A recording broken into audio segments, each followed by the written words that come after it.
Welcome to our channel 30 news. మనకి వివరాలకు వచ్చినట్లయితే ఇప్పుడే అందిన న్యూస్. సీనియర్ సిటిజన్ పెన్షనర్లకి గుడ్ న్యూస్. ఈ వివరాలు ఈ వీడియోలు తెలుసుకుని ఎక్కడ స్కిప్ చేయకుండా లాస్ట్ వరకు చూడండి, అప్పుడే ఇన్ఫర్మేషన్ అర్థమవుతుంది.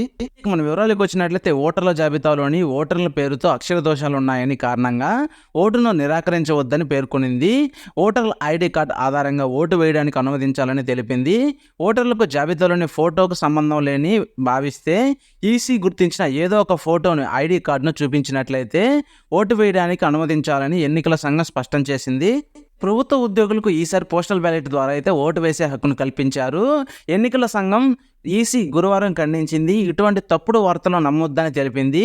ఎన్నికల విధుల్లో పాల్గొనే అధికారులంతా పోస్టల్ బ్యాలెట్ ద్వారా అయితే తమ ఓటును వేయవచ్చని స్పష్టం చేసింది. ఈ విధంగా అయితే లేటెస్ట్ అప్డేట్ అయితే రావడం జరిగింది. మీకు ఈ వీడియో నచ్చితే లైక్ చేయండి, షేర్ చేయండి, మీ తోటి మిత్రులు షేర్ చేయడం మాత్రం మర్చిపోకండి. ఇలాంటి ఇన్ఫర్మేషన్ మీ తోటి మిత్రులు తెలుసుకోవడం చాలా ఇంపార్టెంట్ అనమాట. మీరు ఈ వీడియోని లైక్ చేయడం మాత్రం మర్చిపోకండి. Thank you for watching 30 news.